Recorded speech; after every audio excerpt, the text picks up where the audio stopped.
में दिए गए तब सेवा सुमरन के सिद्धांतों पर व्याख्यान द्वारा इस साधना से जुड़े। परमात्मा को प्राप्त करने की तृष्णा में योगी जी महाराज के व्याख्यानों को पूर्ण निष्ठा के साथ अपने जीवन में उतारते हुए आज हर परिस्थिति में यह स्थिति है कि वह करने से होने में परिवर्तित हो गई है। आदरणीय वक्ता हिसार की प्रकृति की रसोई में मार्च 2023 से निरंतर प्रथम दिवस से ही ध्यान की कक्षाएं ले रहे हैं। आइए हम परम आदरणीय श्री गंगाधर बंसल जी को मंच पर आमंत्रित करते हैं। हिसार से पधारे हुए श्री गंगाधर बंसल जी।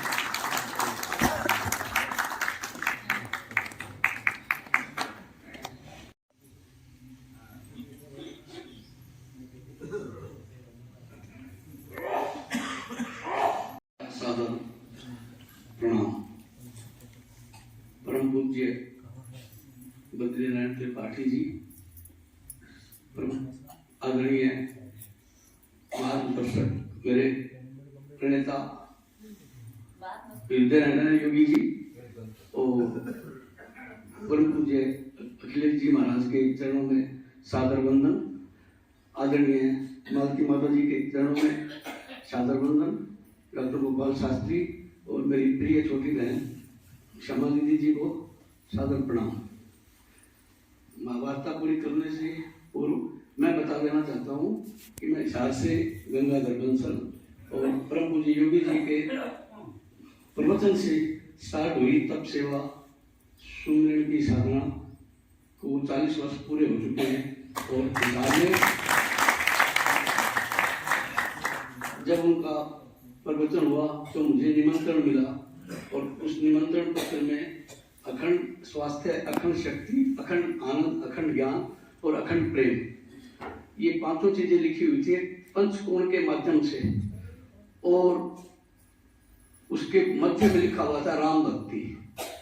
तो एक सनातन धर्म के परिवार से संबंध रखने के कारण भक्ति का जिक्र तो घर में होता रहता था, भक्तों की बातें होती रहती थी। मेरे परम पूज्य पिताश्री को भगत जी कहा करते थे। तो परंतु कुछ ऐसा था कि जो पाना चाहता था वो भक्ति के मार्ग से नहीं मिल पाया या भक्ति अपूर्ण थी, पूजा पाठ तक सीमित थी।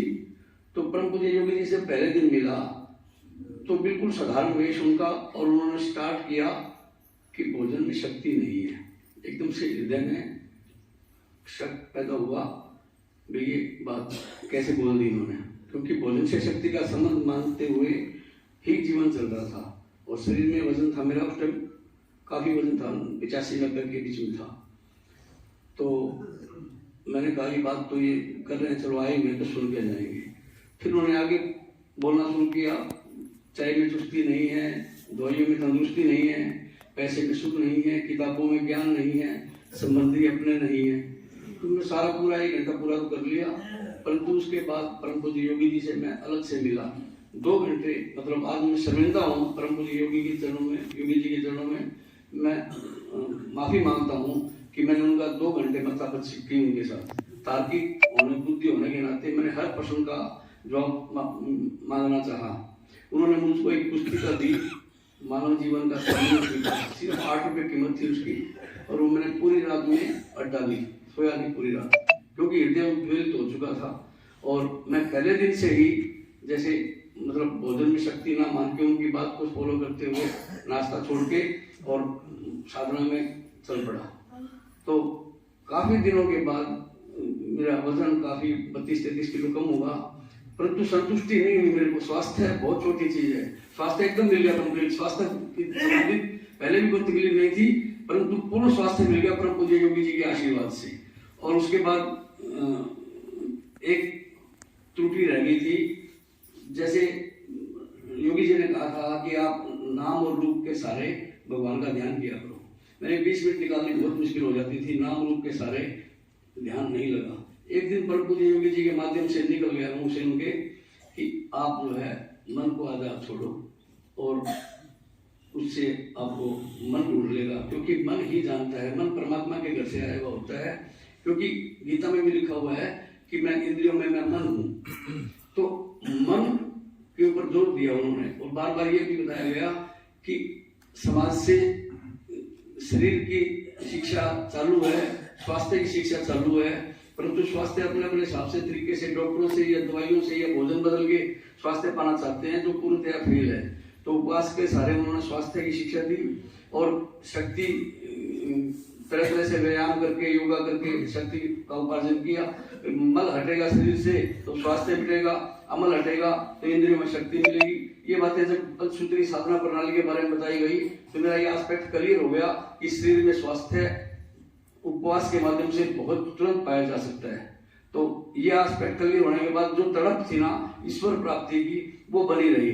जब उन्होंने ध्यान के बारे में कुछ बताया तो मेरे समझ में आया कि मन की शिक्षा, मन को सही रास्ते पर लाना, ईश्वर के रास्ते पर लगाना और मन को आजाद छोड़ना, मन ही ढूंढ सकता है परमात्मा को। अभी हमारा समाज शरीर के माध्यम से अपने आप को देह मान करके, बॉडी मान करके तरह तरह के पूजा पाठ में तरह तरह के उसमें लगा हुआ है, उसे आशातीत सफलता नहीं हो पाती। मैं ये नहीं कहता कि आपने पूजा पाठ नहीं करना चाहिए, पूजा पाठ भी करना चाहिए, परंतु परमात्मा को पाना है तो मन ही पाएगा, क्योंकि परमात्मा के साथ मन रहा हुआ है। अतीत में परमात्मा का संग मन को मिला हुआ है, उसी घर से हम सब आए हुए हैं। तो मन को जब आजाद छोड़ा, जैसे भीड़ में बच्चे को छोड़ देते हैं, वो अपने माँ बाप को पहचान लेता है और दूसरा कोई नहीं पहचान पाता, इसलिए हम हमारे परम पिता परमेश्वर को हमारा मन पहचान पाएगा। तो मन तुरंत कुछ ही क्षणों में परमात्मा की तरफ चल देता है, क्योंकि मन है सुख का भूखा और परमात्मा है सुख का सागर, आनंद का सागर, ज्ञान का सागर, प्रेम का सागर। तो इस आनंद के सागर, ज्ञान के सागर, प्रेम के सागर को मन इतनी जल्दी ढूंढ लेगा कि संसार में सुख ढूंढता है, बहुत मुश्किल से मिलता है, फिर बदलता रहता है संसार का सुख। कभी टीवी के माध्यम से सुख देखता है आंखों का, कभी कानों का स्वर्ण ये वाद्य यंत्रों से देखता है, त्वचा से देखता है, जीवा से देखता है, खाने पीने के सुख देखता है। वो सुख आने और जाने वाले सारे के सारे। एक आनंद होता है जो इसका कोई विकल्प नहीं है, आनंद तो सिर्फ आनंद ही है, और आनंद जिसने पाया है वही आनंद बता सकता है। जैसे गूंगा गुड़ खा लेता है तो वो गुड़ कितनी भी परफेक्ट खिला लो उसको, कितनी भी उसको मिश्री खिला दो, कितनी भी उसको चॉकलेट खिला दो, वो कहेगा वही मजा नहीं आया भाई। जिस टाइम गुड़ उसके मुंह में दे दोगे तो कहा ये मजा था भाई। तो जिनने पाया है परमात्मा का आनंद वही बता सकता है परमात्मा की व्याख्या। हमारे समाज में, हमारे हिंदू धर्म के अंदर बड़े बड़े भगत हुए भगवान के, मीरा हुई है, सूरदास हुए हैं और भी तुलसी हुए हैं, तो उन्होंने पाया और उन्होंने वो अपनी भाषा में बता पाए। आज तुलसीदास जी ने श्री रामचरितमानस का जो निर्माण किया है, उन्होंने निर्गायता देखो आप उनकी, उन्होंने कभी भी नहीं कहा कि ये निर्माण मेरे द्वारा किया गया है। रचि महेश निज मानस रखा, तो इन्होंने ये कहा कि भगवान ने बनाई है ये रामायण। और क्योंकि आज 4 लाइनें कोई कविता लिख देता है तो वो दाता फिरता है कि मैंने 4 लाइनें बनाई, मैंने ये कविता लिखी है, परंतु इतना बड़ा ग्रंथ लिखने के बाद जिसके अंदर सिद्धांत भाग, कथा भाग और एक एक शब्द सार्थक है, इतना बड़ा ग्रंथ इन्होंने लिखा, पूरा विश्व जिसको मान्यता देता है, ऐसे ग्रंथ की निर्माण करने वाले महान संत तुलसीदास जी को मैं नतमस्तक होता हूँ कि जिन्होंने मानव समाज का इतना बड़ा कल्याण कर दिया, जिन्होंने हर चीज दी, जो चीज कहीं भी नहीं उपलब्ध नहीं है वो श्री रामचरितमानस में और श्रीमद् भगवत गीता में, हिंदू धर्म के जो ये 2 ग्रंथ है, इनके अंदर सब कुछ उपलब्ध है, बाहर कहीं जाने की जरूरत नहीं है। परंतु इनके अंदर यदि हम नहीं खोज पाए तो कहीं ना कहीं हम गलती कर रहे हैं। तो इन रामचरितमानस के सिद्धांतों को प्रतिपादित करते हुए डॉक्टर गोपाल शास्त्री ने श्यामा दीदी की संख्या में पहली बार देख रहा हूँ कि इस बार शिविरों में इतनी 300-400 की संख्या, वेटिंग लिस्ट और उसके बाद जो है ना कैंसिलेशन, क्योंकि मैंने तो वो समय देखा योगी जी के चरणों में बैठ करके, क्योंकि मैं पहले दिन से नवरात्र उपवास योगी जी के चरणों में रहकर करता हूँ, और मैंने ये समय वो समय देखा जब 10-5 की संख्या हुआ करती और सुबह 5 बजे योगी जी बिठा करके अपने चरणों में अपनी शिक्षा दिया करते। आज ये रूप जो देख रहा हूँ मैं, इनकी मेहनत का परिणाम है, जो ये देश के कोने कोने में जा करके और ऐसे लोगों को आमंत्रित करते हैं जो लोगों से ग्रसित है और परेशान है, दुखी है, अभावग्रस्त है। और मैं एक बात और कहना चाहता हूँ कि आज धन की सबको आवश्यकता रहती है, और धन जो है मतलब कमजोरी क्यों है धन की, वो इसलिए है कि सेवा हमारी पूरी नहीं हो पाती है। यदि सेवा हम अपना लें, तब के साथ साथ सेवा अपना लें और सुगरण साथ में जोड़ लें, बेड़ा पार हो जाएगा, इतना धन आपके घर में आ जाएगा आप संभाल नहीं पाओगे। तो ये मेरा दावा है और ये मेरा अपना अनुभव है जीवन का। आप थोड़ा सा निकालोगे ना, जो पुरानी फिल्म की लाइन याद आती है कि तुम 1 पैसा दोगे वो 10 लाख देगा, 10 लाख नहीं वो 10 करोड़ भी देगा, वो अरबों रुपए भी देगा, परंतु देना तो सीखिए। लक्ष्मीपति को आप दे रहे हो, वो बेईमान थोड़ी है जी, पक्का ईमानदार आदमी है वो। आप एक 10 का नोट मेरे कहने से पूजा के टाइम निकालना शुरू कर दो, सिर्फ 10 रुपए निकालना शुरू कर दो, ज्यादा तो अपने आप बढ़ा लेगा वो। आप शुरू तो करो, आप फूल से पत्र से उससे आप उसकी पूजा करना चाहते हो, कितना बड़ा अपमान है। हमारे डॉक्टर गोपाल जी कितनी बढ़िया तरीके से समझाते हैं कि आप भगवान के लिए तो प्रसाद दिखा करके वो आप सब कुछ खा लेते हो, और आप ये काम यदि अपनी सास के साथ करते हो या पिता के साथ करते हो तो बुरा नहीं मानेगा, परंतु ये काम यदि कुत्ते के साथ कर दोगे आप थाली दिखा करके तो कुत्ता आपको पाड़ जाएगा। तो भगवान इतना बड़ा अपमान सह करके भी और आपको जो है ना जिंदा रखे हुए है, ये बहुत बड़ी बात है कि परमात्मा ने अपने बच्चा समझ करके भाई ये नादान है, कोई बात नहीं है, और अब वो आप अपमान कर रहे हो उसका रूप। परमात्मा को अपने से बाहर मानना और बाहर मान करके उसको ढूंढते फिरना, जिंदगियां लग जाएगी आपकी, परमात्मा नहीं मिलेगा। जिस दिन परमात्मा को सुमिरन के माध्यम से आप अंदर पाओगे तो परमात्मा तुरंत ठाठे मारता हुआ मिलेगा, आनंद लिए हुए मिलेगा, स्वास्थ्य का भंडार लिए हुए मिलेगा, ज्ञान का भंडार लिए हुए मिलेगा, प्रेम का भंडार लिए हुए मिलेगा। परंतु उसको ढूंढने की सच्ची लगन तो होनी चाहिए। हम उसको बाहर ढूंढ रहे हैं, बाहर दुखालय है, नानक दुखिया सब संसार दुखा। संसार में हम सुख की उम्मीद करते हैं कि सुख मिल जाए, संसार में सुख तब मिलेगा जब सुखिया सो नाम आधार। यदि हमने परमात्मा का अंदर वाला सहारा लिया हुआ है तो बाहर सब खिला खिला नजर आएगा, सभी आनंद हमें बाहर मिलेंगे, तब मिलेंगे जब अंदर से आनंद से जुड़े हुए होंगे। योगी जी उदाहरण दिया करते, मीठा पानी यदि साथ में है तो खारे समुद्र की सैर करने में आनंद आएगा। यदि आपने पानी की बोतल या पानी का कैंपर साथ में नहीं रखा है, कैंपर साथ में नहीं रखा है, तो बाहर का आपका आनंद नहीं रहेगा, समुद्र की सैर नहीं कर पाओगे। तो संसार दुखों का घर होने के नाते यदि आप यहाँ की सैर करना चाहते हो, सैर का मतलब अपना जीवन सुख में बिताना चाहते हो, तो यहाँ के लिए आपको अंदर मीठे पानी की जो रस धारा बह रही है ध्यान के माध्यम से, उसको अपनाना पड़ेगा। ध्यान के बारे में मैं थोड़ा सा बता दूं कि ध्यान क्या चीज है, ध्यान क्यों करना चाहिए, कब करना चाहिए, कैसे करना चाहिए, क्या उसके लाभ हैं। तो सबसे पहले हमें अलग से अकेलापन देख लेना चाहिए, एकांतवास देख लेना चाहिए, और थोड़ा सा समय देख लेना चाहिए। अपने मोबाइल वगैरह सब रख के सभी घर वालों को, या जहां भी आप बैठते हो, ये कह दो कि भी मैं ध्यान में बैठा हूँ, कोई डिस्टर्ब ना करे, कोई भी काम हो घर की बात निपटा दे, और उसके बाद आप सिर्फ बैठ जाओ। बैठ के करना कुछ भी नहीं है, कुछ भी नहीं है। आंखें नहीं खोलनी और मन को आजाद छोड़ देना, जहां बेटा जहां तू जाना चाहता है वहां जा।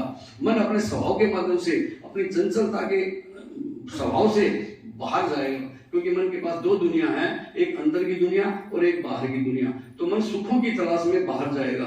सुख कहां से मिलते हैं? इंद्रियों के माध्यम से मन बाहर आता है। हमारी जो ज्ञान इंद्रियां हैं उनसे तो ज्ञान लेता है कि यहाँ जाना है, तो कर्म इंद्रियों के माध्यम से कर्म करता है। 10 की 10 इंद्रियां हमारी सक्रिय हो जाती है और मन उसके हिसाब से चलायमान होता है। परंतु उन सबको ताला लगा देना है थोड़ी देर के लिए। ना अपनी कोई ज्ञान इंद्री खोलनी, कोई कान से सुनना नहीं, कोई सुनते हुए भी नहीं सुनना, ना देखना है, ना सुनना है, ना स्पर्श करना है, ना जीवा का कोई स्वाद लेना है, और ना कर्मेंद्रियों का काम करना है कोई। आधे घंटे के लिए आप ये मन बना लो कि हमने परमात्मा के क्षेत्र में जाना है, अपने प्रियतम से मिलना है और उससे ही बातें करनी है सारी की सारी। तो जो ही आप बैठेंगे तो क्या होगा कि मन अपने स्वभाव से अंदर जाएगा। उसको दो चीजें मिलेगी, एक उसको मिलेगी संस्कार और एक मिलेगा ईश्वर का रास्ता। ईश्वर के रास्ते के अंदर जो संस्कार पड़े हुए हैं, हमारे जन्म जन्म के संस्कार, वो संस्कार हमारे 2 दिन पहले के भी हो सकते हैं, 2 घंटे पहले के हो सकते हैं, 2 मिनट पहले के हो सकते हैं। जो संस्कार हमने देखे सुने और हमारी आंखों के आगे से स्लिप हो गए, वो चले गए, जो रह गए ना वो संस्कार बन गए। तो उसको निकालने का एक तरीका है, मन की सफाई करने का सिर्फ एक तरीका है, वो है मेडिटेशन या ध्यान। जब हम ध्यान पे बैठते हैं तो स्वभाव से मन को पूरे देना शुरू करेगा। जैसे हम कोई बोरी की खुदाई करते हैं तो मोटा मोटा कूड़ा पहले बाहर निकलता है, उसके बाद और बारीक कूड़ा निकलता है, उसके बाद और बारीक कूड़ा निकलता है, लास्ट में जल की धारा निकलने के बाद फिर और खुदाई की जरूरत नहीं रहती। इसी तरह मन हमारा खुदाई का काम करता है, क्योंकि मन की चंचलता का फायदा उठाना है। मन अपने स्वभाव से सुख की तरफ भागेगा। तो बाहर के सारे सुख हमने बंद कर दिए, ताला लगा दिए, तो मन अंदर जाएगा। जो मन अंदर जाएगा और खोदेगा और खोदेगा और खोदेगा, संस्कार नहीं मिलेंगे। उसको हम भाग खड़े होते हैं, हम कहते हैं कि हमारा मन भाग गया, मन लगा नहीं है। आपने बैठे ही रहना है, बार बार बैठना है। यदि मन हमारा नहीं लगता तो थोड़ी देर के लिए फिर उठ जाना है अपने, उसके बाद मन दोबारा लगेगा। आधे घंटे के लिए, 15 मिनट के लिए आपका समय पूरा करना है। अपने जितनी देर आप बैठ सको आराम से बैठना, बार बार अभ्यास करना है, 2 बार 3 बार दिन में। रात को सोने से ठीक पहले और सुबह उठने के ठीक बात, ये सबसे 2 समय जो है इसमें पब्लिक का कोई लेना देना नहीं होता। और बीच का दोपहर के अंदर जो आपको अच्छा खाली समय मिले उसके अंदर आप ध्यान करो। तरीका तो ये हो गया। उसके बाद क्या होगा कि आपको आसन, नीचे आपने कुछ बिछा के बैठना है, नंगी जमीन पे कभी नहीं बैठना।